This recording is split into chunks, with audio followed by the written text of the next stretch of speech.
first time my mother called me after 15 years of silence, she didn't ask how I was.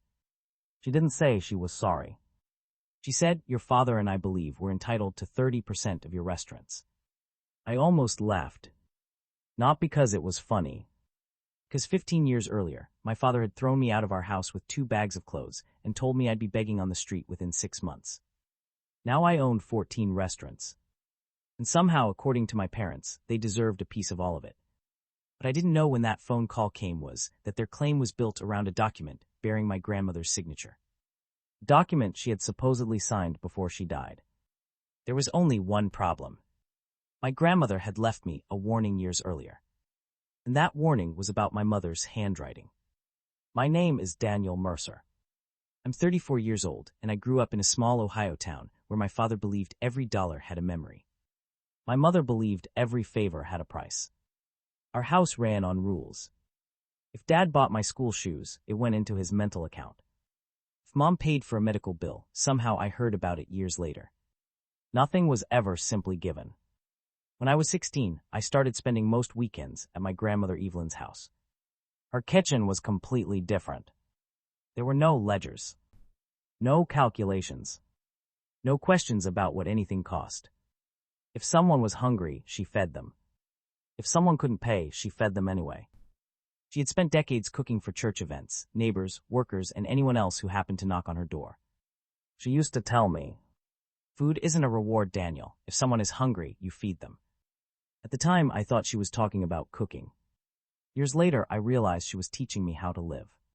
My mother hated how close I was to Grandma. She said Grandma was irresponsible with money. Grandma never argued. She simply kept cooking. When Grandma became sick, I started spending almost every afternoon with her. She couldn't stand for long anymore, so I'd cook while she sat at the kitchen table giving instructions. One evening, I came through the back door and heard my mother's voice. I stopped. Mom was sitting beside Grandma with several documents spread across the table. "Just sign them," Mom said. "I'll take care of everything." Grandma was quiet for a long time. Then she answered, "I've already signed everything I intend to sign." I didn't understand what that meant. I was 17. I assumed it was some insurance paperwork. A few weeks later, Grandma handed me her old recipe book. It was battered, stained, and filled with handwritten recipes. She pressed it against my chest. "Keep this somewhere safe." "Why?" She looked toward the hallway. "Because one day somebody may try to convince you that something belongs to them." I left. She didn't, though. Then she added, "Don't let anyone turn what I gave you into a debt." Those were the last serious words she ever said to me. She died that winter, and I kept the book. A year later, everything collapsed. My father's machinery parts business was failing. He needed a large loan to keep it alive. Unfortunately, his credit was terrible. My mother couldn't qualify either. Then they discovered something. I had a clean credit record and a steady income from working at a restaurant. So they called a family meeting. Dad put the loan papers on the table. "You'll co-sign." I looked at the numbers. The business was drowning. If I signed, I wasn't helping my father. I was attaching myself to a sinking ship. No. My mother opened one of her notebooks. Inside were years of expenses supposedly spent raising me. Clothes, food, school supplies, medical bills, even things I had never asked for. She added everything together and said, "After everything we've done for you, this is how you repay us." I looked at my father. He didn't argue. He simply said, "Then you can't stay here." That Saturday, I packed 2 bags. My grandmother's recipe book went inside my jacket. My father stood on the porch as I walked toward my car. "You'll come crawling back," he said. Then he smiled. "You'll be begging on the street." I drove away. For 11 nights, I slept in my old car. I showered at gas stations. I worked every shift I could get. And every night, my father's words repeated in my head. "You'll come crawling back." But I didn't. On the 12th morning, my Aunt Linda found me. She had an envelope. "My mother gave me this before she died," she said. "She told me not to give it to you until you truly needed it." Inside was a bank document. There was an account I'd never heard of. The beneficiary was me. The balance was enough to rent a small room, buy used equipment, and start over. There was also a note. Only one sentence. For Daniel's first step, not for anyone else's debts. I stared at that sentence for a long time. Grandma had known. She had seen what was coming. And somehow, before she died, she had quietly made sure I had a way out. I never gave my parents $1. Instead, I rented a tiny room above a hardware store. And I began planning. 2 years later, I bought an old food truck. It was ugly. The engine barely worked. The kitchen needed rebuilding. But I painted it myself. Then I opened the recipe book. I chose 5 recipes. Not because they were complicated. Because they reminded me of Grandma. The first week was terrible. Some days I sold almost nothing. Then winter came. Business nearly disappeared. One freezing morning, I was sitting inside the truck, calculating how many weeks I could survive before running out of money. Then I saw one of Grandma's handwritten notes beside a recipe. 3 words. Feed them first. So I made 40 chicken pot pies. I drove to a factory where workers were changing shifts. And I gave them away. Free. People thought I was crazy. The next day, I did it again. For almost a week, nothing happened. Then one Thursday, I arrived and saw a line. Someone had brought coworkers. Someone else had brought his wife. A factory supervisor ordered 12. That became my turning point. People weren't just buying food. They were coming because they trusted the place. Within 2 years, the food truck became a small restaurant. Then another. Then another. I named the business Evelyn's Table. Not because I wanted to become famous. Because I wanted her name to live somewhere. By the time I was 34, there were 14 locations. Hundreds of employees. Thousands of customers.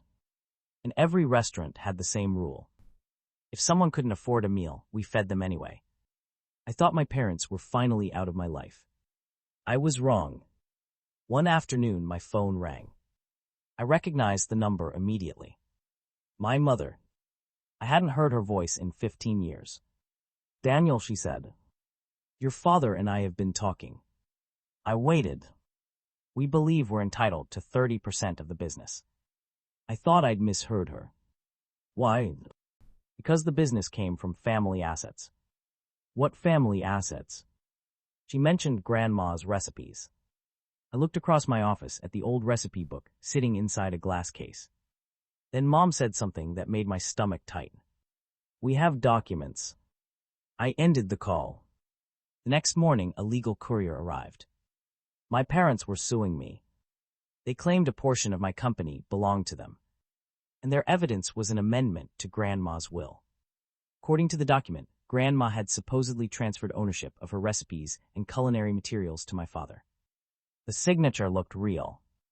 The date was 16 years old. For a moment, I was terrified. Then I remembered Grandma. And one sentence. Somebody may try to convince you that something belongs to them.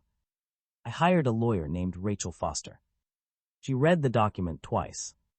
Then she asked me a strange question. Do you still have anything your grandmother wrote? Boxes of it. Everything.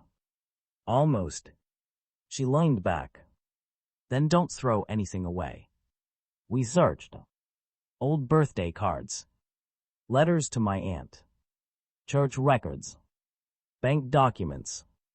Recipe notes. Christmas cards.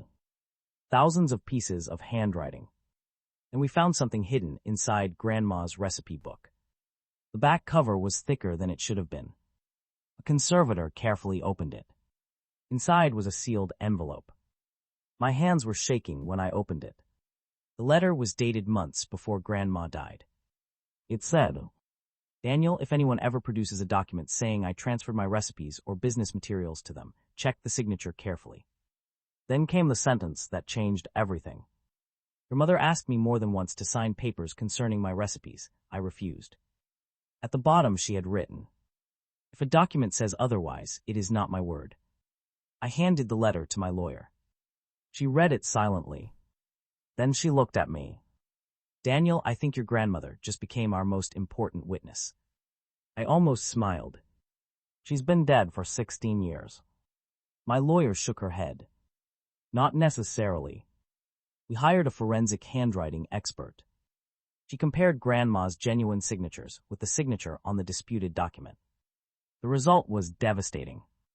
The signature on the new document matched one particular old sample almost perfectly. Not merely similar. It appeared to have been traced. Then something else emerged. One of the supposed witnesses listed on the document had died years before the document was supposedly signed. The second witness was connected to my mother. Suddenly, the lawsuit wasn't just about money.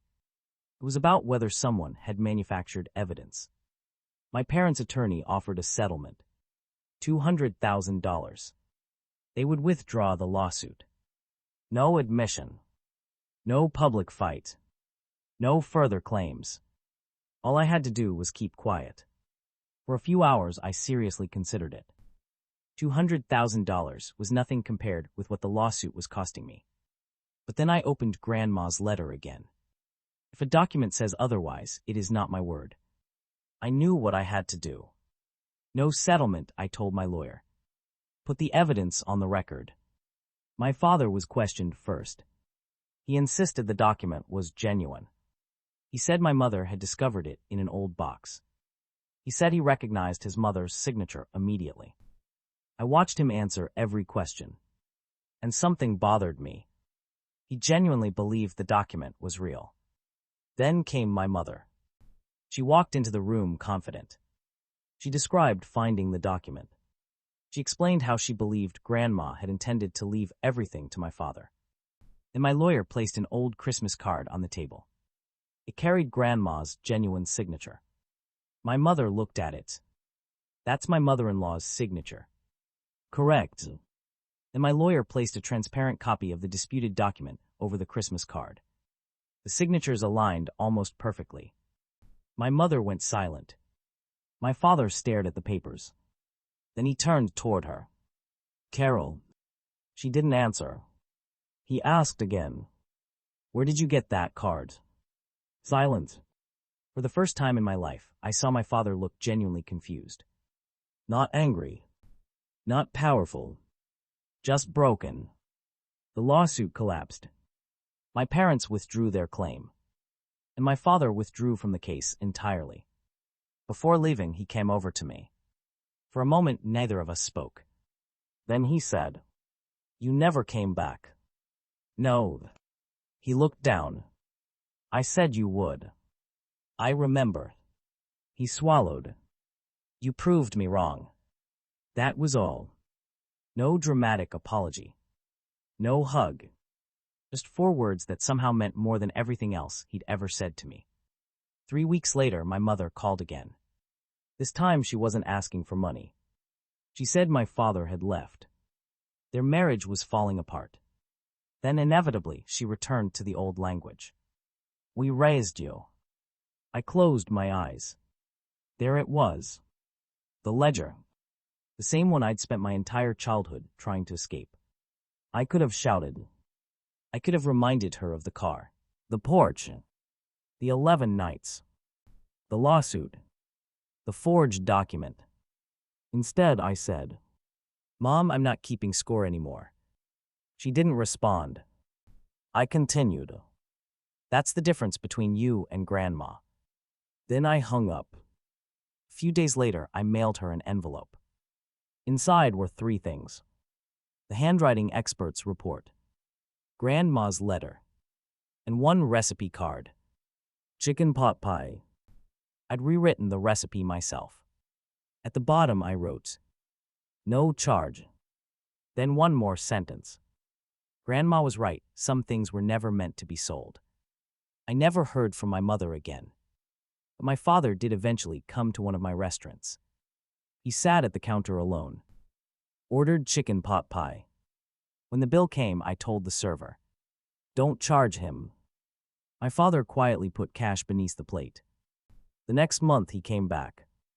Again he left money. Eventually I stopped taking it away.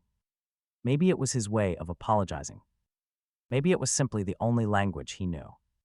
We still don't talk much. But sometimes he sits at the counter and watches the kitchen. And sometimes I catch him smiling. Today, every Evelyn's Table location has a community meal board. Customers can pay for an extra meal. Anyone who needs one can take it. No questions. No embarrassment. No ledger. Every Sunday, we serve free meals to people who need them. A few months ago, a 19-year-old employee told me his parents had thrown him out. He was sleeping on a friend's couch. He looked terrified. I took him into the kitchen. I put my hands over his and showed him how Grandma once taught me to make biscuits. He asked, "How much do I owe you?" I looked at him, and I smiled. "Nothing." And I told him the sentence my grandmother gave me. We feed people because they're hungry, not because they can pay. He nodded, and for the first time that morning, his shoulders relaxed. That's when I finally understood what Grandma had really left me. It wasn't the money. It wasn't the recipes. It wasn't the restaurant. She left me a way to break a family tradition. My parents believed love meant keeping accounts. Grandma believed love meant giving without keeping score. For years, I thought my greatest victory was building 14 restaurants after my father told me I'd end up begging. It wasn't. My greatest victory was becoming the kind of person who didn't need to make him pay for what he did. Because sometimes revenge isn't watching someone lose. Sometimes revenge is becoming everything they said you could never become, and refusing to become bitter along the way. My father once told me I'd be begging on the street. He was wrong. But the bigger surprise is this. I never needed him to admit it. I already knew.